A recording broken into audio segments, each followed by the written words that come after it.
Welcome to Lynn Cullen Live. Talk radio without the static.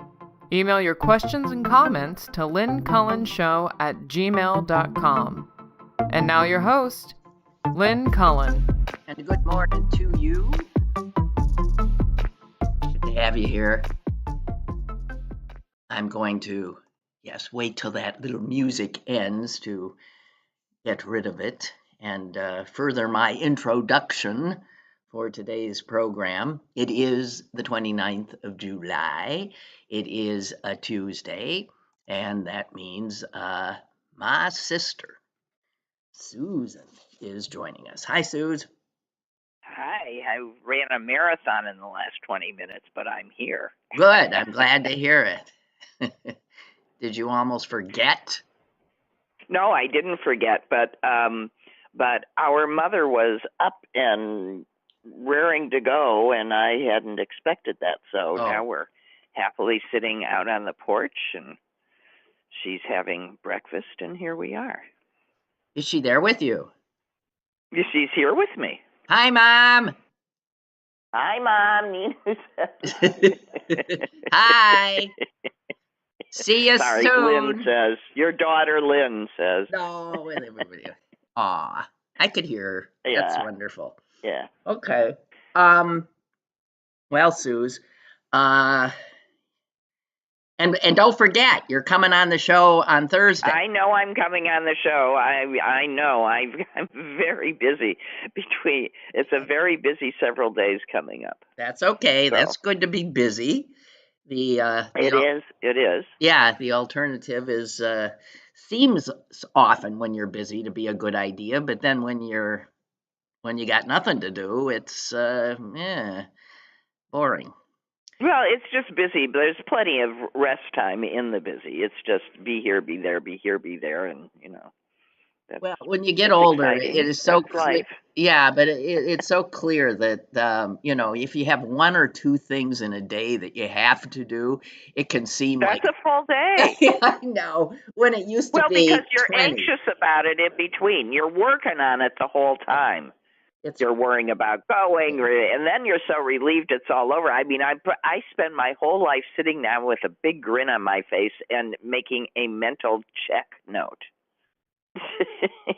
Yeah. Ooh, I made myself do that thing that I've been avoiding. Ooh, I made myself do that thing I've been avoiding. It makes me feel very good. Oh, I know.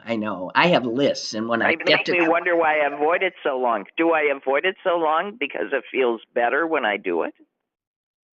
No. That doesn't make any sense. No.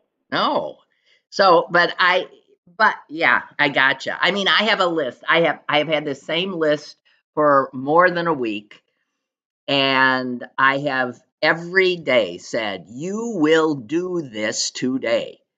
And I have resolutely refused. And just where do we get that's like me? I don't know. And I'm even happy having made the decision I'm going to do it, and then I just blow it off. Well, and it's because there's nothing impossible about doing it. It just seems slightly, it's every one of them is somewhat is anxiety producing. It is. It has to do with. The thing is that doesn't everything now produce just a little bit of anxiety? Whether it's paying, just sitting down and paying a bill that there's no reason why I wouldn't pay it. I got the money, I'll pay it. Or writing a condolence note, for example. Oh no, that causes great anxiety. See, well, the only reason I got it done is because I knew you and Bill had both done yours. Well, that's true. We all had to write a condolence letter, and the only reason, that we did as quickly as we did. And I knew it because I was asked for an address twice. Oh, well. So, it often is communication stuff. So it is, in my case, people I owe responses. I get shyer and shyer and more phobic about picking up a phone. Picking up a phone, that's weird. Impossible. I mean, impossible. Picking up a phone, jeez. So anyway, All right. So procrastinators unite. but I really want to knock these off today. I've got to. It's just ludicrous. It's ludicrous. And you're right. I'll feel so much better. No, I knocked 3 things off my Yeah. list. 1, 2, 3 yesterday morning. Yeah. And felt very good about myself for the rest of the day. Yeah. Yeah. I know.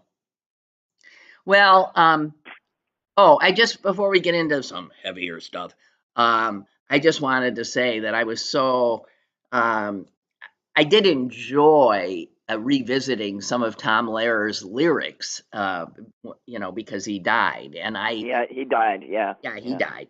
So, but I came upon a sentence that somebody had written about him and his work that I thought was so wonderful that I have to share it. It's like last week you were sharing these, wonderful sentences. Here's one I found. And it's just so right on. What Tom Lehrer was to social criticism, what Cole Porter was to sex. Proof that there is no better way to say the unsayable than with witty rhymes and toe-tapping rhythms. Isn't that just perfect? Yeah. It's perfect for Porter. It's perfect because he, said the unsayable. I mean, his lyrics were often truly bawdy, while Lehrer's were like, not bawdy. They were, incendiary. True. Right. And often, yes, very, very, very true. What I didn't know and just found out today was that he made one belated appearance at the request of Garrison Keillor on Keillor's Prairie Home Companion. Yeah, Prairie Home Companion, when Keillor had said to him, it struck me that the greatest Christmas songs were all written by Jews, and and yet the Jews never wrote great songs for their own holidays. Well, Hanukkah's a very minor holiday. It doesn't matter. There's no songs about. There's no great song about like Rosh Hashanah. No. No, or I'll any be of it. home for Rosh Hashanah. It doesn't work. Well, so he asked. Keillor said to Lehrer, "Would you write one about Hanukkah?" And he did. And he went on, I guess, Prairie Home Companion and performed it. And I have the lyrics, but I don't know the tune. Do you want it? I mean, and then later Adam Sandler obviously did his Hanukkah. Oh, his song. Hanukkah song. Yeah, which did get that. People know that one, I think, a bit. But here's some of Lehrer's lyrics. Okay. I'm spending Hanukkah in Santa Monica, wearing sandals, lighting candles by the sea. I spent Shavuos in East St. Louis, a charming spot, but clearly not the spot for me. Okay? Those Eastern winters. You have to be for those that don't know, East St. Louis, which is the hometown to some really famous black performers, but it is the African American side of St. Louis on the other side of the river. So that's why it's not for Tom Lehrer. But anyway. And also, he rhymes East St. Louis with a holiday that most who aren't Jews have ever even heard of, Shavuos. Shavuos, East St. Louis, which is a little, sometimes it's a little suspect. Yeah, okay. So then he goes on. Those Eastern winters, I can't endure them. So every year I pack my gear and come out here for Purim. Purim, right. Rosh Hashanah, I spend in Arizona. And Yom Kippur, way down in Mississippi. He really had a problem with Yom Kippur, obviously. Yom Kippur. To rhyme it with Mississippi that's a stretch. But in December, there's just one place for me. Amid the California flora, I'll be lighting my menorah. Like a baby in his cradle, I'll be playing with my dreidel. Here's to Judas Maccabeus. Boy, if he could only see us, spending Hanukkah in Santa Monica by the sea.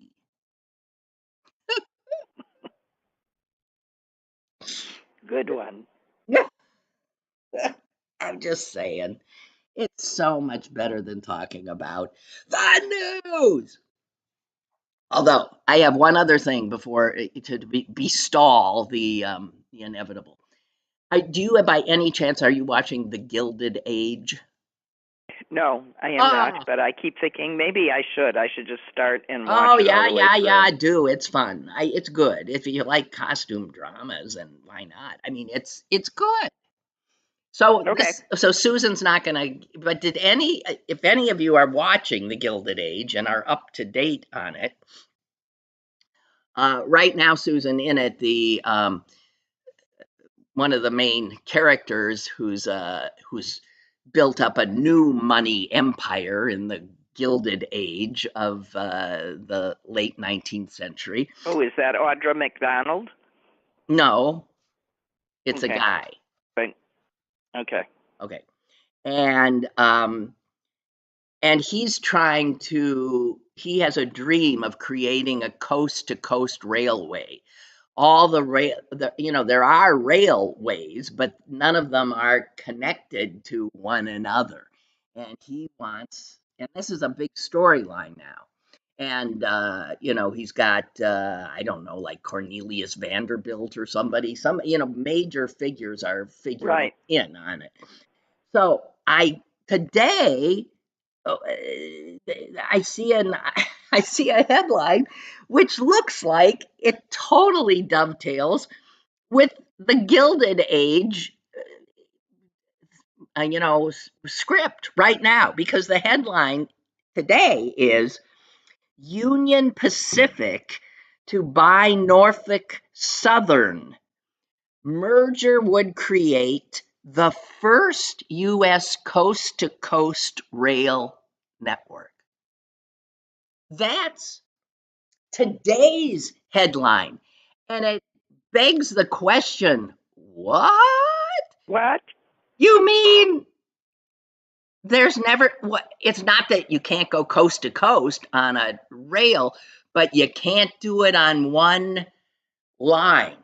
You cannot. You gotta somewhere get on somebody else's tracks. So obviously, this means, in terms of the Gilded Age I'm watching, he ain't gonna pull this off because it didn't happen. I didn't really realize that. It didn't happen. Well, maybe at one time it happened, and then the lines have been broken up and sold, and some don't exist, and some are freight only. I don't think so. And because we have I don't think so. And what this will do now is potentially create a monopoly on freight traffic by rail, which maybe isn't a good idea. The article suggested they were trying to do this now because the Trump administration doesn't give a damn about monopolies. He thinks they're wonderful. So it's also interesting because Norfolk Southern is the one that, derails trains every 2 minutes, killing people, dropping poison into waterways. And so they're the ones being potentially acquired. Union Pacific, all their lines are to the west of the Mississippi, Norfolk Southern to the east. And here in 2025, still an effort to create the first, that is mind-blowing, the United States' first coast-to-coast rail network, which is a Well, storyline in a historical drama I'm watching about the Gilded Age of the 1880s. It's unbelievable. well, yeah. I think it's just a story of how America as a country and part of its culture has always suffered from ADHD. Well, And I it think just can't keep its mind on a project. I think from runaway capitalism. Well, combination of the two. And The country won't care long enough to stop anyone from doing anything. I don't know. Or I don't know. I don't know. Oh. So anyway, that just blew my mind. And Well, something else. It did not. Well, it didn't blow my mind. It sort of kind. I had went out last night with friends. Had a lot of fun. We do trivia. And we were humiliated. This is my God, the stuff they think you are supposed to. I can't even begin to tell you the stuff we didn't know. And I am useless. well, a good team. No, you're very important for Yeah. certain stuff. I mean, I get calls from my kids all the time for stuff that they know I'll know, and I just give them the answer and they hang up. Yeah, that's cheating. No, That's no, like they go. make me a member of the team. Well, so no, can't. So it just we usually do. But believe me, it was one of our worst performances ever. But so I'd had this really nice time. We noticed it was 9 p.m., which is practically my bedtime, and I said, "Oh, time for the old lady to go to bed." And I got up and I said goodbye to my friends, one of whom I'm just going to name drop here because it figures into what happens next. One of whom is my friend Jean Marie Laskus, who is the journalist, author, who pretty much blew the NFL's attempt to sit on CTE, chronic, what is it? Chronic, Yeah. She pretty much blew it out of the water with her finally. The concussion thing that broke through, and it was her writing that did it. And then the movie was made about it, which she consulted on anyway. So I said goodbye to Jean, and I walk a block, get in my car, turn on the car, and it's on MSNBC or something, and I immediately hear something about a mass shooting in Manhattan. On Park and Avenue, I remember, right? I thought, I'm so weary of living in this country. I mean, if it ain't some outrage of our diminishing, national sense of purpose and democratic resolve, it's, a mass shooting every other second because we're crazy. We lost our minds. It shows how crazy we are. I don't know. So I drove home and it was unbelievable. And then I wake up this morning and see, and it's CT. It's about the concussion stuff. It looks like it's about that. Well, and the sad, I mean, it's just awful. He got on the wrong bank of elevators, so he couldn't get to the right floor. Couldn't get to the NFL. Yeah. So someone in some other office had other people died. To die. The poor cop. Yeah. The cop who's 3 years on the force, who's an immigrant, who has 2 kids and a third on the way, and then some other, just wrong place, wrong time in the US of A. Like the people who got stabbed at the Walmart in Michigan. My God. Well, and that appears to be a guy that's just having a PTSD incident. Because they thought they were scary people. He was having a flashback, and and then one of the men that stopped him said, "Wait a minute, he goes, I'm a Marine." The guy said, the guy was claiming to be a soldier, and he said, "I'm a Marine," and the guy's eyes got so wide, he said, and then he went silent. He was having we need to help people in this country. Ha! Excuse me. Ha! Man, that's a plea that's going to fall on deaf ears. No, but we send our young people into wars that destroy their minds, and then pretend like that didn't happen, and then this happens over and over and over again. You see, but Several knowing, of the recent incidents have been that. Yeah, but knowing we're destroying young men's minds, I mean, whether it be through football, we know that now, right? It's young people's minds, yeah, Young and people's whether it's football for our pleasure or whatever. Or right, and ignorance now is not a defense. We now know that sending somebody to war harms them, whether they appear to be harmed or not.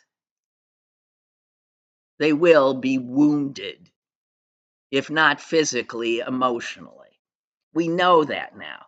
When you realize all of those who returned from past wars, who were so traumatized, and there was no language for it. There was no, well, in World War I, there was shell shock, right? But there was no language, and people say, oh, my dad never spoke of it.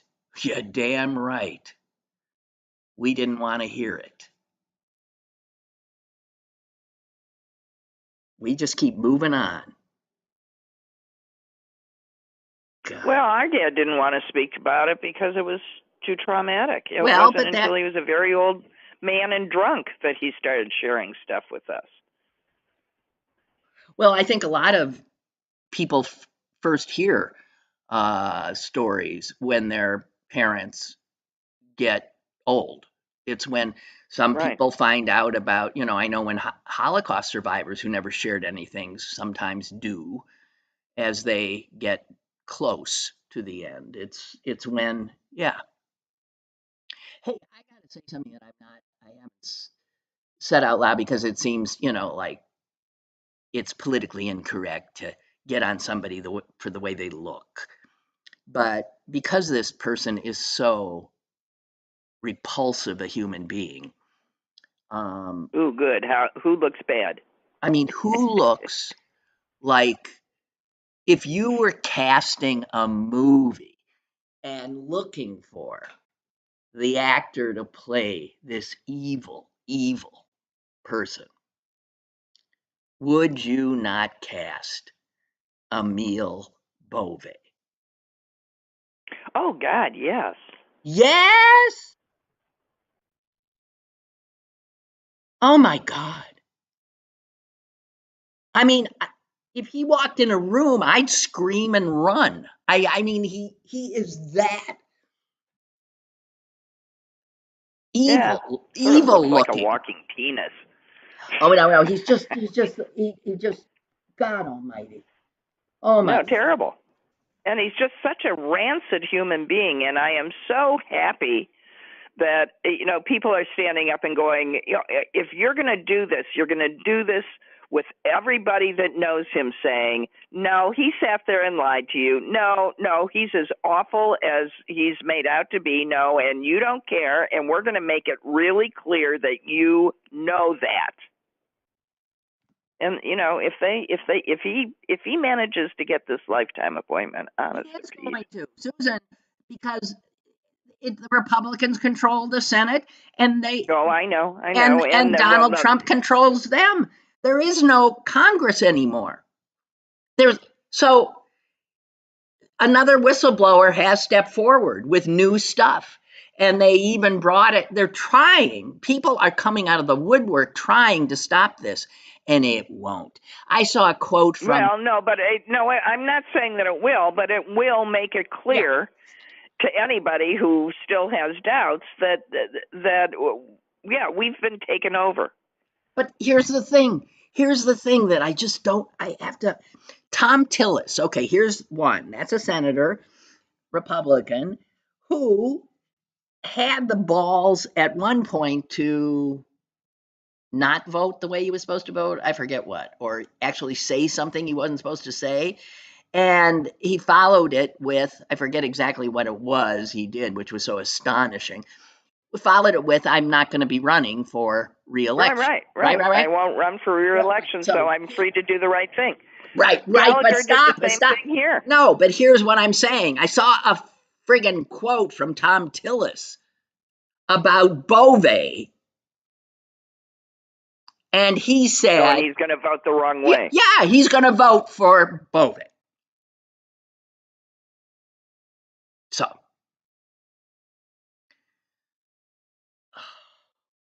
and this from Magaland. Whoa, did you see that Lindsey Graham is going to be primary?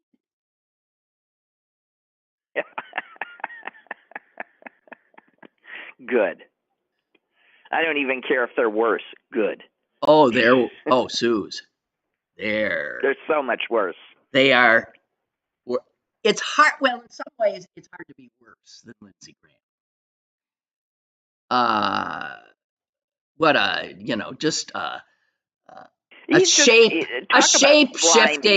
shape shifting, slime. Yeah, a bunch of goo. Yeah, he's just slimy. Yeah. 1 minute he's friends with John McCain, and then John McCain is gone, and now he's palsy-walsy with Donald Trump, and now he's wherever he has to be. The guy who's primarying him, you've never heard of, has not run for elected office ever. So my guess is he doesn't have a chance. But he's the guy who essentially wrote the 2025 project. Oh, great. Well, yeah, that's worse. My God. And I think it says he doesn't even live there. It doesn't matter. He wants to take him out, and he's doing it. And there's quotes from him already that make your skin crawl. He said, well, I've heard others say something, MAGA types say something like this, that Lindsey Graham has no children, which is another way of saying he's gay. Lindsey Graham has no children, but that's not where this guy's going. So he has no stake in the future.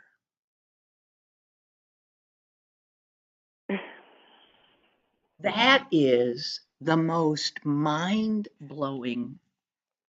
It shows the level of their soullessness, of their selfishness, of their cramped view of the world, and their lack of understanding of how people can feel connected beyond blood and soil, right? Yeah.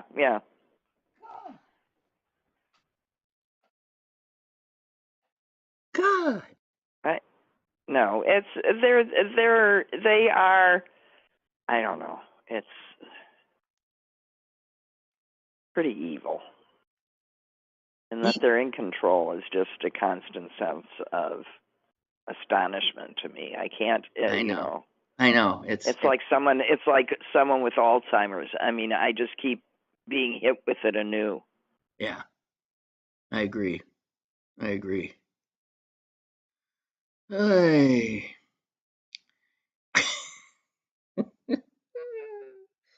I'm sorry. Why am I laughing? The good news, Well, Susan. because Well, the good what's news. the good news? The good news is when you come on Thursday, it's going to be a throwback Thursday, which means we will, not talk about this stuff. I don't know what the hell We'll we will. pretend that we live in another century or something. Yeah, well, I don't know what we're gonna do, but yeah. Dear God in heaven. I got one other thing that I want to say before I move on to what I really want to talk to you about today, which is the other thing I wanted to say, which again, it's not one of the big stories. There's no way to cover all of what goes on, of course. It's the fact there was another headline that blew my mind today, and it said something about faculty at George Washington University. I don't know if I cut it out anywhere here. Um, faculty at George Mason University uh, su- published resolution supporting their president. Justice Department says it will investigate.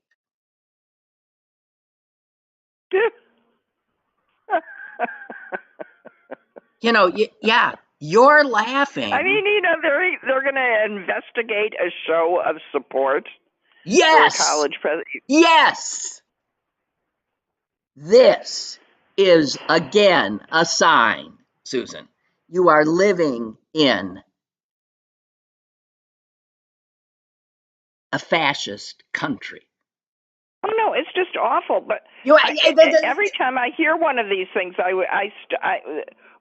also have a thought in the same moment, which is, what if these people were actually trying to make legislation and stuff? At least they're so busy doing all of this stuff. But this stuff is the ground, Susan. They're building the. I know it's the groundwork for not needing legislation. Yeah, I they're understand. tearing it all down, right? So right, the legislation. It's the destruction. It's the intimidation. And this goes under the intimidation column.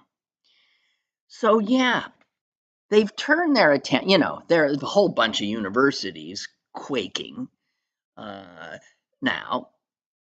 And that is a classic fascist playbook. You take down media, you get the corporate folk trying to protect their bottom lines to get on board.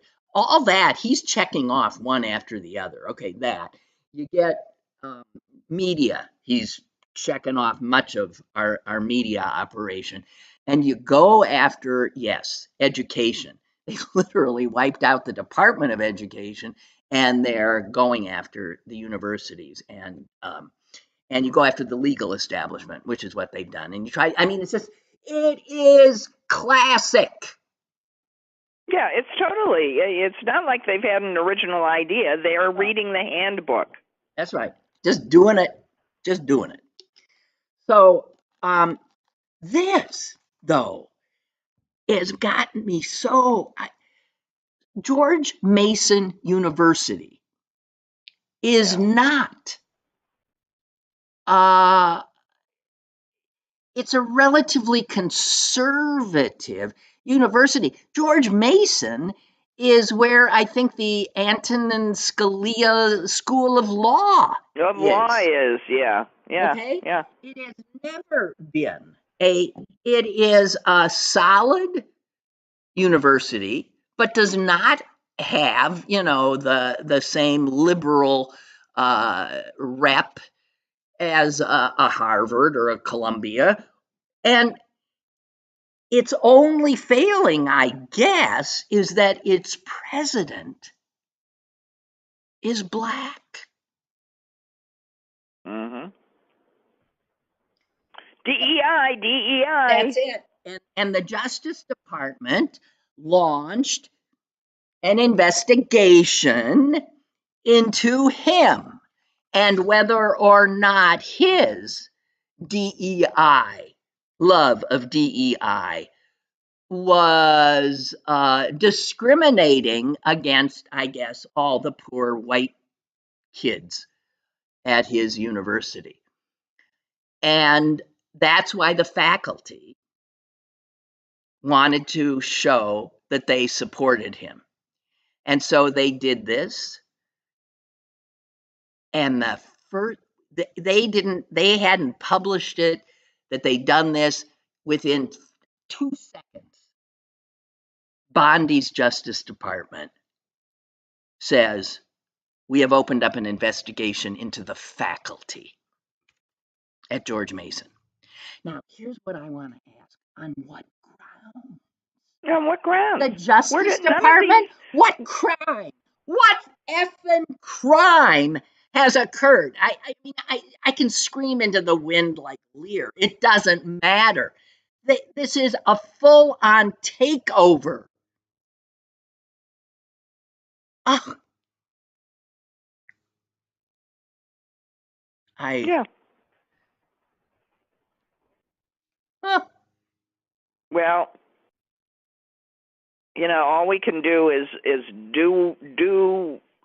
keep on yelling, let them threaten everybody. These things, so far, these kinds of threats and investigations that lead to court cases, they'll cost you money, but they get thrown right out. Doesn't matter. Because no, it doesn't matter. It's they don't care. They know bullying by the government. They know they have not a legal leg to stand on. But meanwhile, they control the ability. The Boves will continue to be planted on the courts, in the courts. I don't know. I really, and the fact that so many people have tuned out, and I understand why, but you're just adding to the problem. It's beyond a problem. It's beyond a problem. Yeah. It's a catastrophe. Well, if you love the country, it's a catastrophe. If you don't mind whether it gets overthrown, well, there you go. Oh God. So Susan, what is the subject? Yes.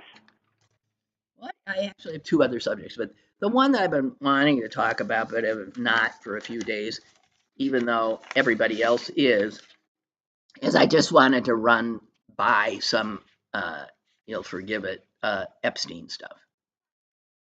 Yeah. Okay. Yeah.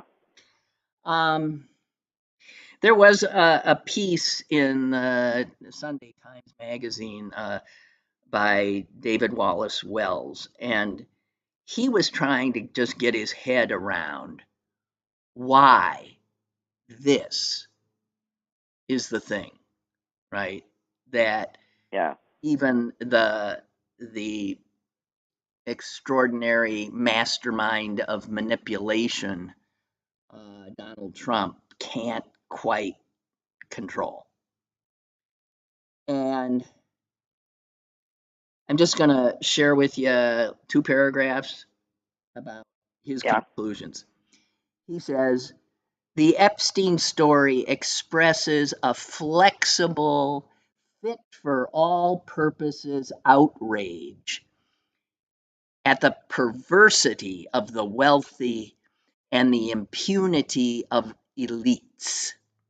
Whether you think the political class is full of child rapists or just that a bunch of powerful people believe they can live according to a different set of rules. This fits any narrative.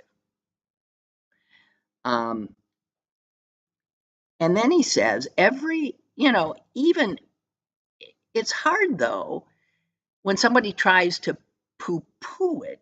He said, even a pretty innocent accounting of what is publicly known still leaves you feeling a bit itchy. Yeah. Right. So he says, many of the world's richest and most powerful people really do seem to have palled around with a registered sex offender. Even the supposedly above board narratives of how Epstein amassed his wealth don't seem to add up. And there has not yet been a very satisfying explanation as to how this man became so well connected, crossing paths with, Larry Summers, Bill Richardson, Alan Dershowitz, Prince Andrew, Ehud Barak, Bill Gates, Donald Trump, on and on. So he says the Epstein legend now serves as a new monomyth for an increasingly paranoid and distrustful country. And I think there's a lot of truth in that. Yeah, that makes sense. I do think that. But then that makes sense. So he has said, when you look at it, why am I getting some stuff? Okay. There are these questions legitimate questions. You don't have to be a QAnon person to be wondering about it. And of course, the biggest question is why, if it's the phrase one keeps hearing, a nothing burger, is all of this, is Trump. Why don't they just show us everything? It's a nothing burger. Yeah, show us. Yeah. So that's the part where they lose the room. Well, I was hearing somebody discuss this the other day, and he was vaguely apologetic about it. He said, but if you release everything, you're releasing stuff that is just, Joe Schmo tells some investigator, just make something up. That's in the file. Yeah. It has not been vetted. It has not been, it says nothing about what's true or not true. It just says what, it's just collected tidbits, and he said that's why you would, no prosecutor would ever release that if there is something there, then it is on justice to move forward with a prosecution. Yeah, but we have no we have no Department of Justice. I understand, but he's trying to explain why, if you do just release everything, there's a lot of people that get, put innocent out there people get harmed. That's right. Yeah. So here's some of the questions, though. How did Epstein make his money? My guess would have been blackmail. Yeah. But, he used blackmail to keep his victims in line, but they didn't have money to give him. So, or you're saying blackmail with the people who used his girls. Yeah. I don't know if it ever, whatever. Anyway, it says here he was worth a figure about $600 million. And he'd worked briefly on Wall Street. He did deals with these two billionaires. I was reading an article about this. The guy named Wexner, who's now, is he dead? I think he's dead. No, he's not dead. Yeah. He was the one who built, what was his stores? He had women's clothing stores. Who is that? Is Wexner, I can't think. I don't know. Well, he did. Somebody look up Leslie Wexner. I'm looking. And, but it's not clear how he amassed. Victoria's Secret. Oh, yeah. How silly of me to not get that. No, you can't make it up. So Jeff Epstein and the Victoria's Secret guy are friends. That is not, and do business together. That's not even a leap. No. So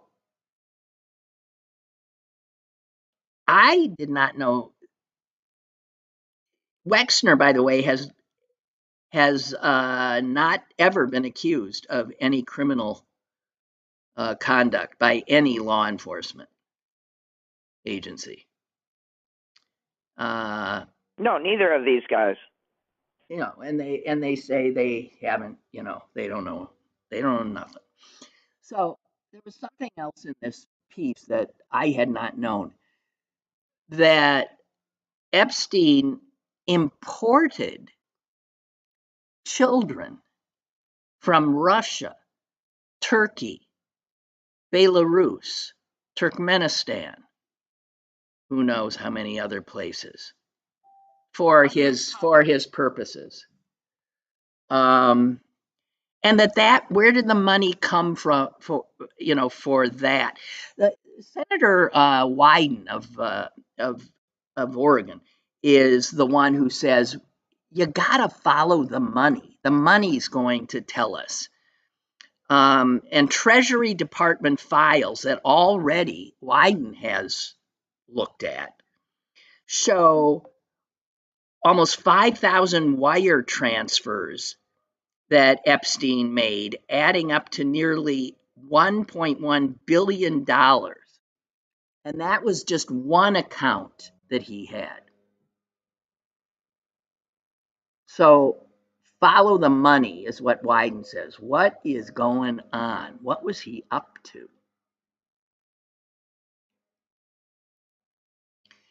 And that leads us to, was he a spy? Well, that's,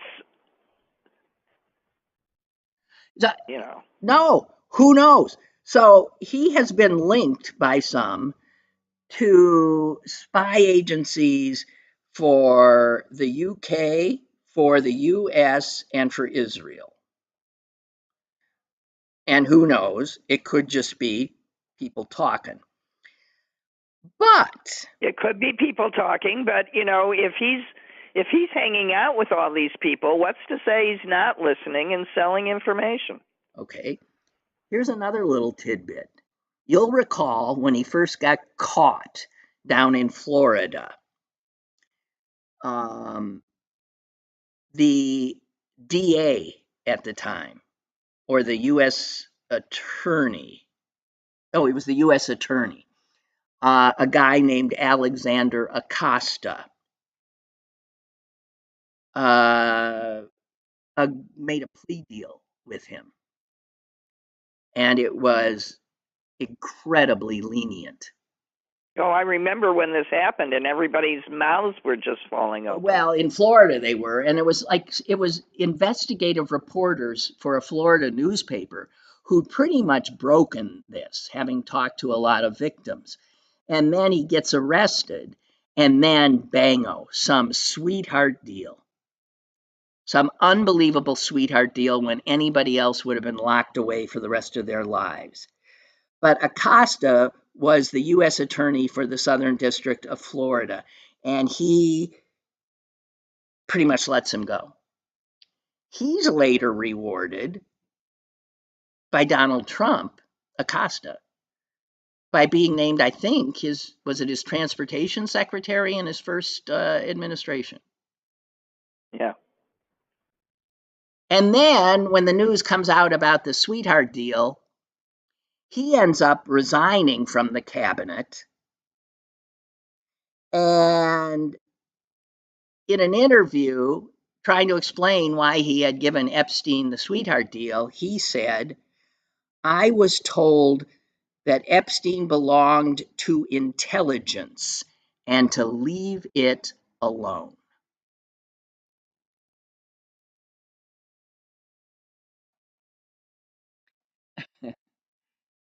So that could be true, or it could or not.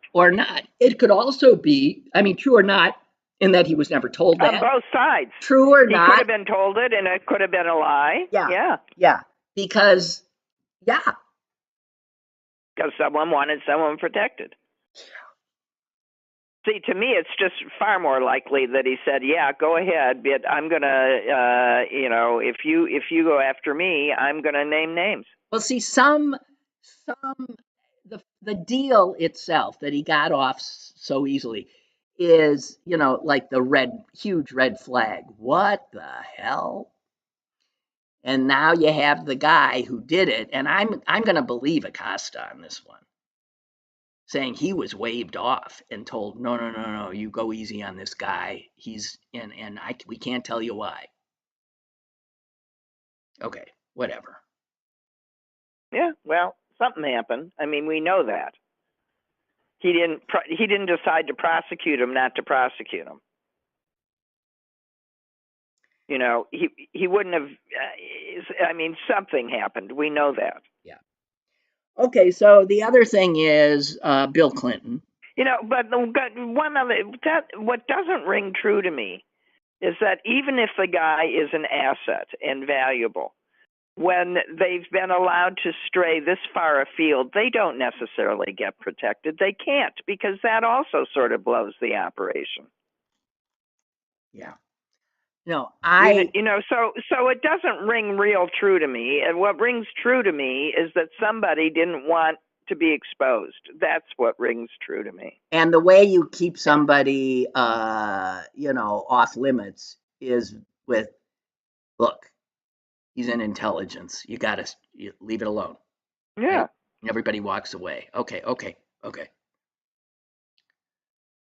So, in a contact book that was Epstein's, he had 21 phone numbers listed for Bill Clinton.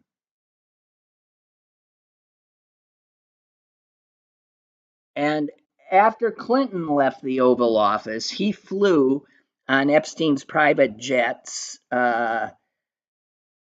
just in 1 year, 26 times. Just saying.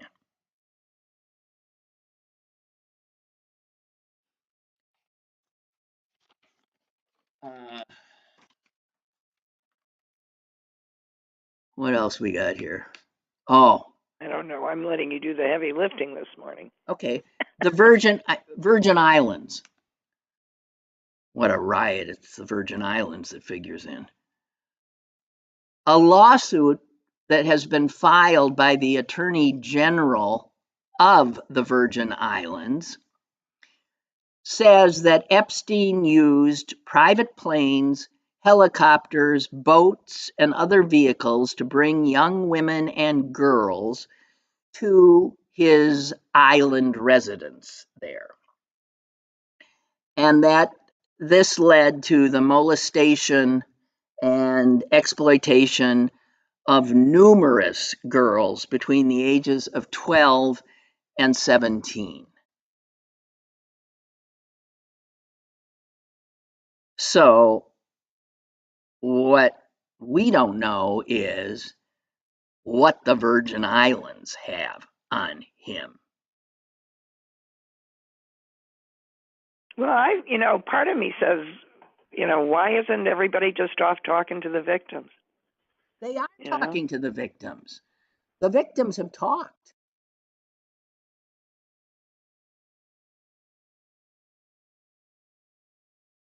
They have. But the only one that we've actually heard from is the now late Virginia, whatever her name was.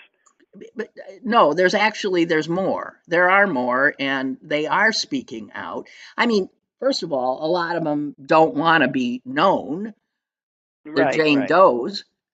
But some have spoken out. The one you're talking about has killed herself, I believe. Right.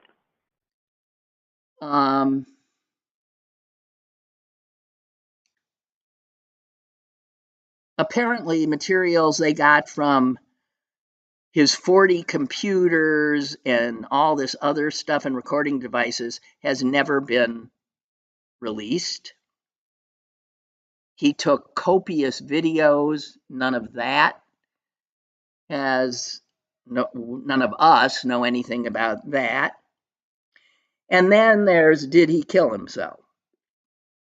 And while the New York City chief medical examiner has said yes, still unknown is, were DNA tests performed on the bed sheet that he was said to have used to hang himself? Did investigators question inmates in nearby cells about what they heard or saw? These questions are so basic, but we don't know the answers. And then when Bondi released the so-called video camera outside his cell from the day he died, it turns out there was, a Rosemary Woods like 3-minute gap in it. Honest to Pete. It really is. Yeah, well, you can understand why it gets each of us to say, yeah, you're the guys that kept stoking this, so now you got the material. Let's give it up. That's why it's this is the very definition of hoist on your own petard. Yeah. And as to whether this is the thing that is his undoing, I don't really care what is the thing as long as there's a thing. Milton says that Wexner lives in Columbus, Ohio, which is where Milton is. Ah. And Milton says Wexner has never been arrested because he literally owns the town. He's not talking about Columbus. He says he owns the town. He lives in New Albany, Ohio, but I guess that's like next to Columbus. He said, I highly recommend the Hulu film Angels and Demons about Victoria's Secret. And now Trump's not saying he won't.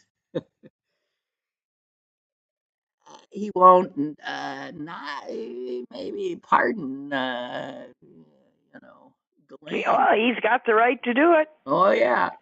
And you can see all of his little minions lining up and going, well, maybe she was a victim. Oh, for God's sake. No, I was listening to some pundit that come out of Yeah. But here's what all the victims say: she's the one who. She was not only a procurer, she was a willing herself. Participant and abuser herself. She is vile. Anyway, her lawyer, Barbara said she would appeal her conviction not just to the Supreme Court, but to Trump directly, asking the president to recognize that she was a scapegoat for his crimes.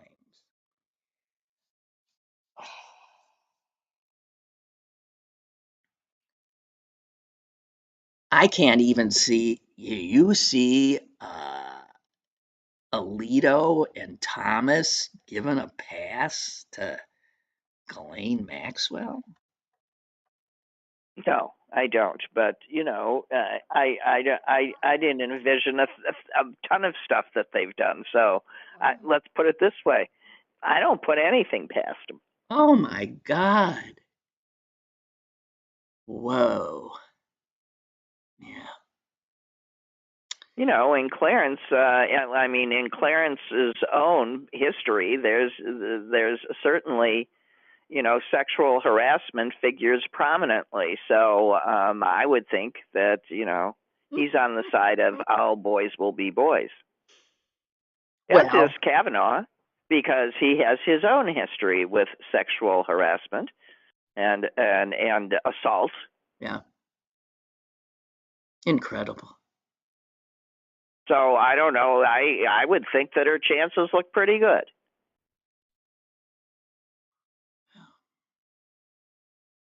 These are the guys who are going to drain the swamp.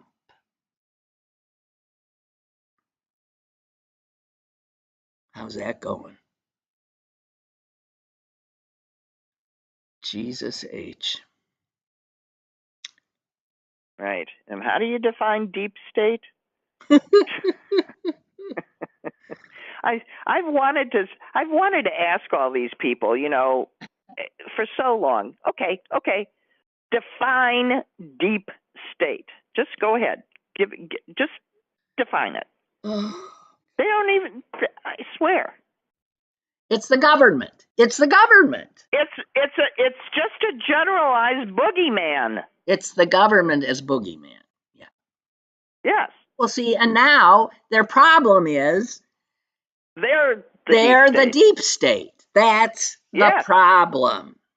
That's the problem. And they didn't quite factor that into the how do we handle that part. So we'll see. We'll see. Well, Suze, is Mom still there? Yeah, she's sitting on the couch listening to me and the birds. Okay. As in not the musical group, that's a very old reference, but the actual birds. Yeah, the birds. Well, I'm sure the birds were more conducive to a nice August or July morning, excuse me. It's still July. Are you going to be there for your birthday? No, I'm going to run back early tomorrow morning and have dinner with my kids on Thursday. That's nice. And then I have to sort of turn around and come right back here because I'm needed. And then I come back and I pick up you. and then we come back here, and then I go back and drop you off.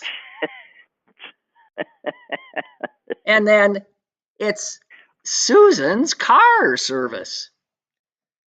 It is. Yeah, speaking of that, I was going to ask if I could drive one way. Sure. Because you know what a good passenger I am. Yeah, no, if it keeps you from screaming at me the whole way, okay, absolutely, then, you thank can drive. You. I think that would be the best thing, because, I can't help myself. Me. Okay, so I'll drive. Okay. Do you see my life with my sister? Come pick me up. I am commandeering your car. Because I'm a bad passenger. I just am screaming. Oh, she is the worst passenger, which is why I am willingly, and she doesn't dawdle. So, no, that's fine. Okay, good. Whew, that's good. Okay, so that's one thing I can cross off my list about things to be anxious about. Okay. God. Well, no, if I'm coming in to make your trip easier, I'm not going to make you an anxious wreck because you have to drive with me.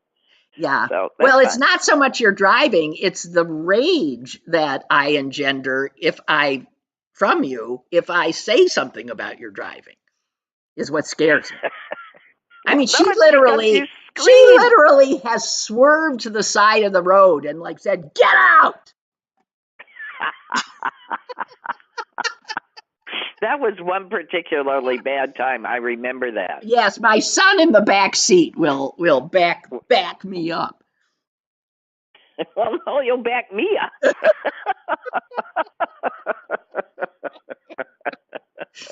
What he will do is assert that what we are saying is true.